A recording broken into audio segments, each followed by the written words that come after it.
अस्सलाम वालेकुम, मैं हूं डॉक्टर अरहम शब्बीर। आप मेरा यूट्यूब चैनल देख रहे हैं और आज मैं आपके साथ बालों को गिरने से रोकने वाली और नए बाल उगाने वाली एक दवाई मिनॉक्सिडिल के बारे में कुछ डिस्कशन करूंगा। ये दवाई मार्केट में सॉल्यूशन या स्प्रे और फोम की शक्ल में दस्तयाब है। सबसे पहले बात करते हैं डोज की। ये दवाई मिनॉक्सिडिल मार्केट में 2% और 5% की डोजेज में अवेलेबल है। आज से कुछ साल पहले तक 2% की डोज को मर्द और ख़वातीन दोनों में इस्तेमाल के लिए रिकमेंड किया जाता था, जबकि 5% की डोज को सिर्फ मेन में यानी मर्द हजरात में इस्तेमाल के लिए रिकमेंड किया जाता था। लेकिन 2014 से ऑनवर्ड्स FDA जो कि एक रेगुलेटरी इदारा है अमेरिका का, उसने 5% की फोम की जो प्रिपरेशन अवेलेबल है उसको ख़वातीन के लिए भी अप्रूव कर दिया है। एक क्लिनिकल ट्रायल के मुताबिक जब ये 2% की डोज और 5% की डोज को ख़वातीन में आपस में कंपेयर किया गया, 2% की डोज को दिन में 2 दफ़ा इस्तेमाल कराया गया और 5% की डोज को दिन में 1 दफ़ा इस्तेमाल कराया गया, तो ये देखा गया कि 24 हफ्ते के अख्ताम पर यानी तकरीबन 6 महीने के अख्ताम पर दोनों के रिजल्ट्स में कोई ख़ास फ़र्क नहीं था। यानी अगर 2% वाली डोज को ख़वातीन दिन में 2 दफ़ा इस्तेमाल करें या 5% वाली जो डोज़ है उसको दिन में 1 दफ़ा इस्तेमाल कर लें तो एक जैसा ही रिज़ल्ट आता है। इस क्लिनिकल ट्रायल के मुताबिक 24 हफ्ते के अख्ताम पर तकरीबन 1 मुरब्बा सेंटीमीटर में 24 बाल उगे। नंबर 2, मिनॉक्सिडिल के इस्तेमाल के बारे में कुछ बातें बहुत अहम हैं। सबसे पहले तो ये याद रखें, ये जान लें कि मिनॉक्सिडिल के इस्तेमाल से सब लोगों में रिजल्ट्स नहीं आते। यानी ये ज़रूरी नहीं कि सब लोगों में बाल उगना शुरू हो जाएंगे। इसी तरह जिन लोगों में मिनॉक्सिडिल के इस्तेमाल से रिजल्ट्स आते हैं यानी बाल उगना शुरू हो जाते हैं, उनमें भी एक जैसे रिजल्ट्स नहीं आते। ये याद रखें कि बालों का उगना या रीग्रो होना एक स्लो प्रोसेस है और आपको विजिबल रिजल्ट्स के आने में 8 हफ्ते या 12 हफ्ते का इंतज़ार भी करना पड़ सकता है। इसलिए इस बारे में जल्दबाजी करने की ज़रूरत नहीं है। इत्मीनान से इंतज़ार कीजिए, कम से कम 8 हफ्ते या 12 हफ्ते, और इस बारे में अपने डॉक्टर या फार्मासिस्ट से मशवरा करते रहिए।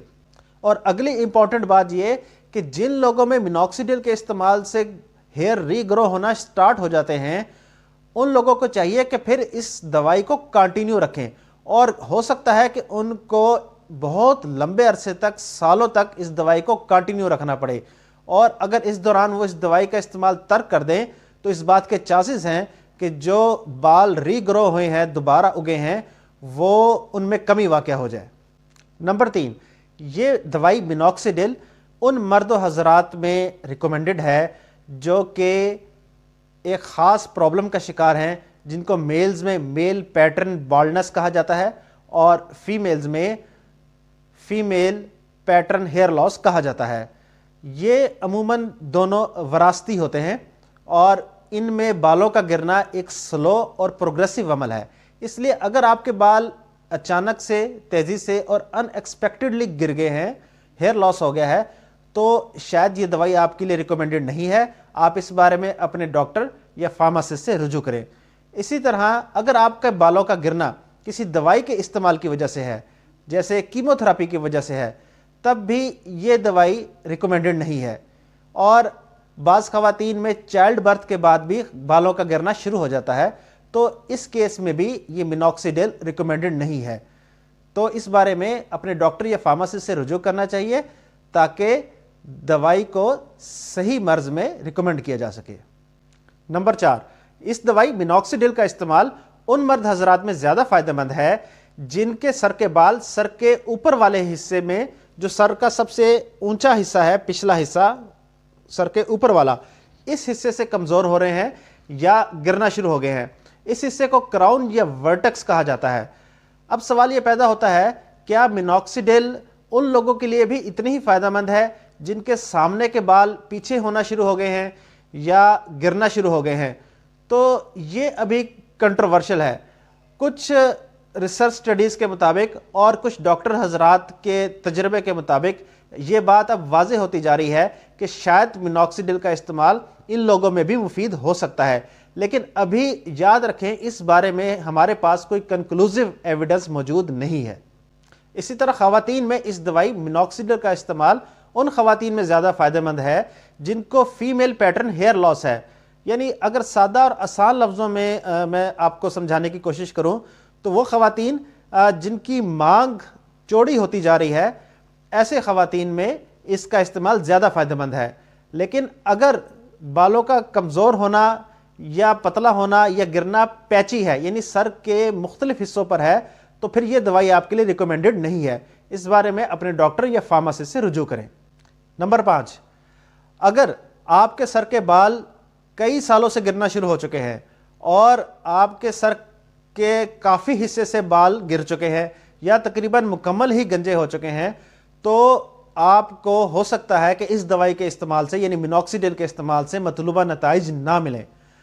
اس دوائی مینوکسیڈل کے استعمال سے بہترین نتائج ان لوگوں کو حاصل ہوتے ہیں جن کے سر کے بال گرنا کچھ عرصے سے شروع ہوئے ہوں، یعنی زیادہ عرصہ نہ گزرا ہو اور سر کے تھوڑے حصے سے ہی بال ابھی گرے ہوں۔ نمبر 6، اس دوائی مینوکسیڈل کے استعمال کے ساتھ آپ بال رنگ بھی سکتے ہیں، کلر بھی کرا سکتے ہیں اور ان کو کیمیکلی ٹریٹ بھی کرا سکتے ہیں۔ لیکن بہتر یہ ہے کہ جب آپ بالوں کو کلر کریں یا جس دن ان کو کیمیکلی ٹریٹ کروائیں تو مینوکسیڈل کو ایک دن کے وقفے کے ساتھ استعمال کریں۔ نمبر 7، اب بات کرتے ہیں مینوکسیڈل کے استعمال میں ضروری احتیاط اور مضر اثرات سے بچاؤ کے بارے میں۔ اگرچہ مینوکسیڈل جو کہ فوم یا سپرے کی شکل میں اویلیبل ہے اور اس کو سر کی جلد پر سپرے کیا جاتا ہے، تو ان پریپریشنز میں سسٹیمک ایڈورس ایفیکٹس کا آنا ہائیلی ان لائکلی ہے۔ لیکن ان پریپریشنز میں مینوکسیڈل کے علاوہ جو انگریڈینٹس پائے جاتے ہیں ان سے لوکل سکن ایریٹیشن ہو سکتی ہے، یعنی جلد لال ہو سکتی ہے، خارش ہو سکتی ہے۔ اس کے علاوہ اگر احتیاط سے سپرے نہیں کیا گیا اور آنکھوں کی حفاظت نہیں کی گئی تو آنکھوں میں جلن ہو سکتی ہے، آنکھوں میں ایریٹیشن ہو سکتی ہے۔ اور اسی طرح اگر بے احتیاطی سے ماتھے پہ یا چہرے پہ سپرے کر دیا جائے تو ماتھے اور چہرے پہ بالوں کا اگنا شروع ہو سکتا ہے۔ نمبر 8، اس دوائی مینوکسیڈل کے استعمال سے اگر آپ کے بالوں کی رنگت تبدیل ہو رہی ہے تو پھر اس دوائی کا استعمال ترک کر دیں اور اپنے ڈاکٹر یا فارماسسٹ سے اس بارے میں رجوع کریں۔ اسی طرح اگر آپ کی جلد سرخ ہو رہی ہے یا کوئی انفیکشن ہے یا کوئی سوزش ہے یا جلد میں درد ہے تو پھر پہلے اس کا علاج کرائیں اور مینوکسیڈل کو اس علاج کے بعد مینوکسیڈل کا استعمال شروع کریں۔ تو آج کی مختصر ویڈیو کے لیے بس اتنا ہی۔ امید ہے ان معلومات سے آپ کو بہت فائدہ ہوگا۔ تو اگر آپ کو یہ ویڈیو پسند آئے تو اس کو شیئر کیجئے۔ مزید طبی، تحقیقی اور مستند معلومات کے لیے اس چینل کو سبسکرائب کیجئے اور بیل آئیکن پہ کلک کیجئے۔ Thank you very much.